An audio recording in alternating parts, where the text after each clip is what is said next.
Hi everyone, my name is Vitali Moro, and if you're planning a trip to Rome, you definitely need to watch this video until the end because it's guaranteed to save you money and a lot of stress. But before we start, I want to tell you that if you're going to Rome and want to have a photo shoot, you can message me and I'll take some great photos for you. The link to my Insta is below this video. If you are visiting Rome for the first time, your itinerary probably looks pretty similar. The Colosseum, the Trevi Fountain, the Vatican, the Pantheon, the Spanish Steps, and Piazza Navona. And all of these places are definitely worth seeing. But the problem is that if you spend 3 or 4 days in Rome only following this route, you might leave feeling like Rome is just a huge queue between a few famous attractions. However, just a few kilometers away from these spots lies a completely different city. Without thousands of tourists, without queues, sometimes almost without people at all. So today, I want to show you places in Rome that, in my opinion, receive much less attention than they deserve. These are not necessarily secret spots known only to 3 people. Some of them are quite well known. But compared to the Colosseum, the Vatican, or the Trevi Fountain, the number of tourists there is completely different. And most importantly, some of these places seem to me no less interesting. Let's start with one of my favorite neighborhoods in Rome. Aventine. 1. Aventine Hill. Aventine is located not far from the historical center. You can literally walk here from Circo Massimo, but it feels like you have unexpectedly left touristy Rome. It's quiet here. There's a lot of greenery, beautiful villas, old churches. There are practically no souvenir shops or people trying to sell you tours. The first place here is the Orange Garden, Giardino degli Aranci. You should come here just for the view. You get a panorama of Rome with the dome of St. Peter's Basilica in front of you. It's especially beautiful in the evening before sunset. The park itself is small, so you don't need to set aside half a day for it. You come, stroll, sit, and look at the city. And just a few minutes away is another famous yet still quite unusual place, the Keyhole of the Knights of Malta. You approach the huge gates, look through a regular keyhole, and right in the center, you see the dome of St. Peter's Basilica. Moreover, there's a green alley between you and the dome, creating a nearly perfect composition. Yes, today this place can no longer be called secret. Sometimes there's even a queue here, but tourists often overlook the entire Aventine for some reason. And for me, that's a mistake. If you have 3 or 4 days in Rome, I would definitely set aside at least a couple of hours for this area. 2. Basilica of San Clemente.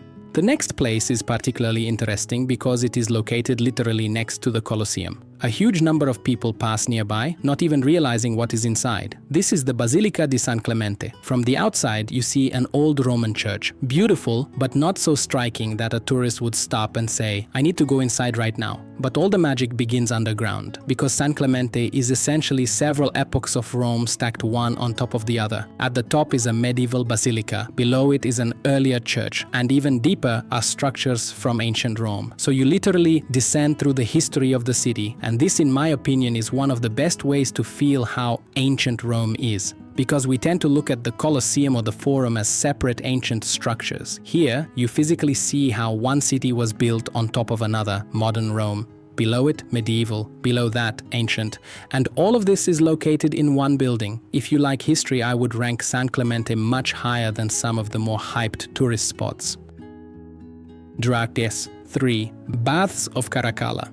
The next place is the Baths of Caracalla, and this is one of the strangest examples for me. The Colosseum is packed with people every day. The Roman Forum is packed with people, yet the enormous ancient complex nearby is often visited by significantly fewer tourists. Although the scale here is incredible. You need to understand, these were not just ancient Roman baths. This was a massive public complex. People came here to exercise, socialize, relax, and meet. Imagine a giant modern wellness center, sports complex, and public space all at once, only built almost 2,000 years ago. Walking among these enormous walls, you really grasp the level of engineering and wealth of ancient Rome. And the best part, the space.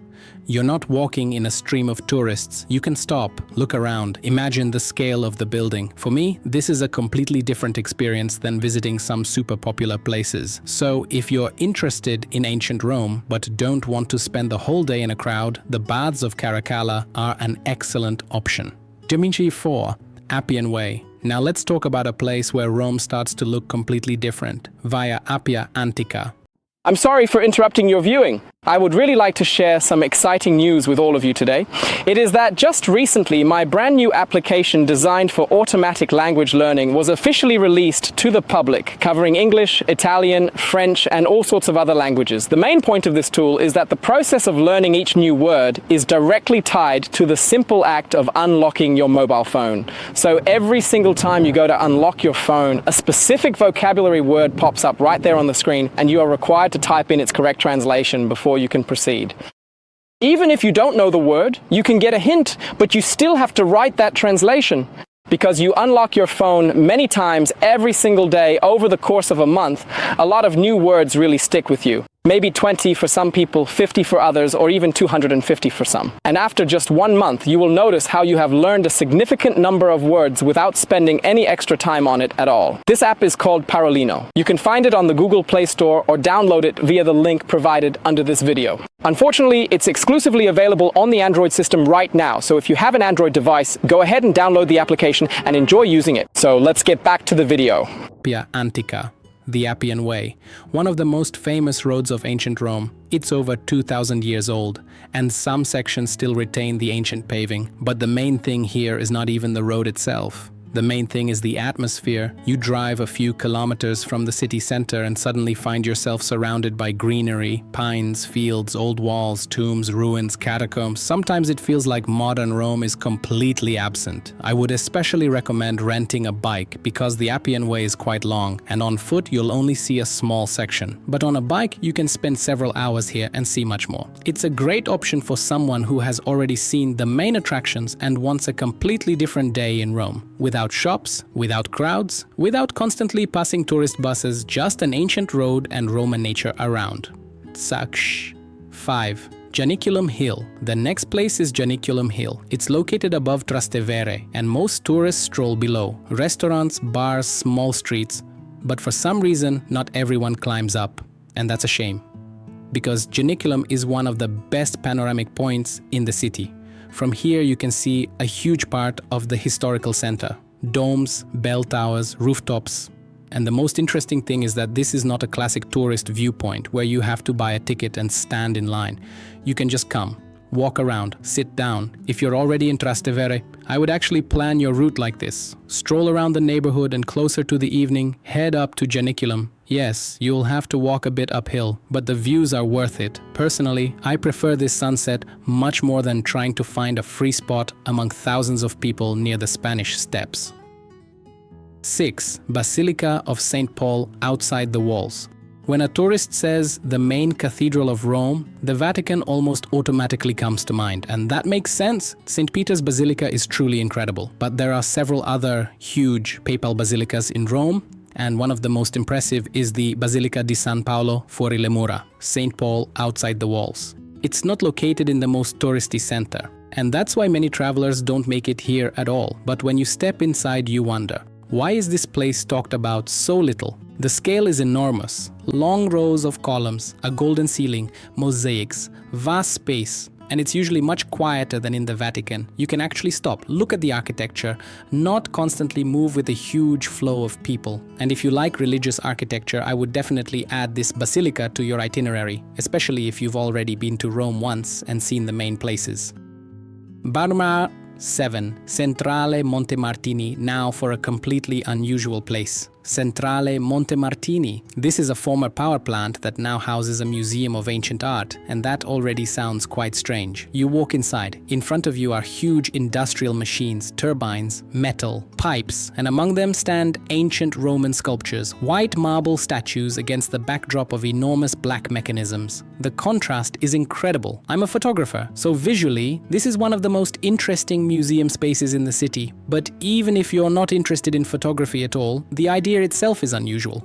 Most classic museums look pretty much the same. White walls, paintings, statues. Here, ancient Rome meets the industrial age. If you're tired of traditional museums, give this one a try. And the likelihood of encountering huge tour groups here is much lower. 8. Quartier Coppedè. The next place is quite difficult to explain to someone who is used to imagining Rome only as an ancient city. Quartier Coppedè. This is a small architectural district in the northern part of the city center, and it looks nothing like the typical Rome. Here, different architectural styles are mixed.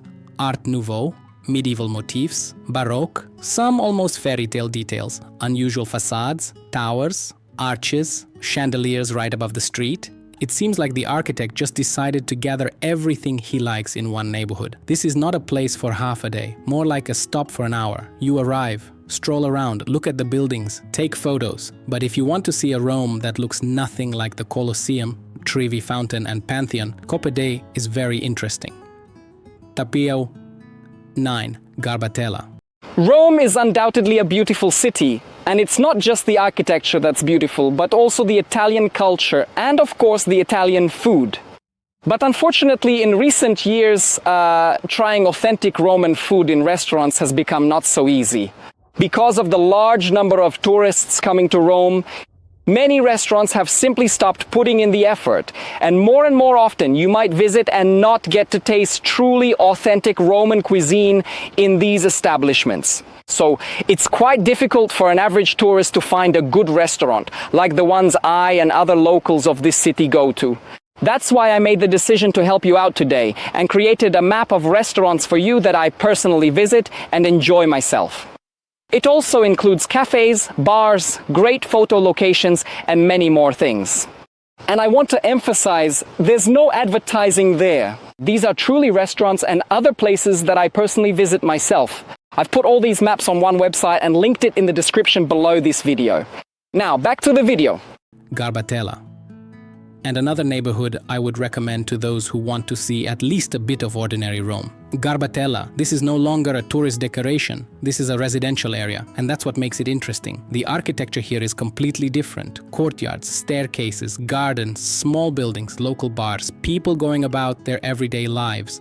Garbatella was built in the 20th century as a planned residential area, and the architecture here is quite recognizable. This is not a place I would send someone who has just flown into Rome for one day. Of course, first the Colosseum, the Pantheon, the Vatican, but if you're here for a week or have come a second time, why not? Because at some point it becomes interesting to see not just a city created for tourists, but a city where people actually live. Zawad Sarwa 10. Testaccio. And the last place is Testaccio. Another neighborhood that is quite close to the center, but the tourist concentration here is significantly lower. Historically, Testaccio is associated with working-class Rome, with markets, with traditional Roman cuisine. And if you want to experience the city not just visually, but also through food, this is a very interesting direction. Here you'll find Mercato Testaccio. You can try different dishes, look at the products, just see the everyday life of the city. Nearby is Monte Testaccio, an artificial hill that is almost entirely made up of fragments of ancient Roman amphorae. Imagine the scale of trade in ancient Rome if a whole hill was created from discarded ceramic containers. And it's also not far from the Ostiense district, where that Centrale Montemartini is located. So these places can be combined into one route: Testaccio, Ostiense, Montemartini. And you can have a whole day in Rome practically without the standard tourist program. And here's what I want to say in conclusion. Underrated places are not necessarily better than the famous ones. I would never tell someone, don't go to the Colosseum, go instead to Garbatella. That would be strange. If you're visiting Rome for the first time, you need to see the main places. They became famous for a reason. But the mistake begins when a person thinks that there's nothing else in Rome besides the 10 places from Google.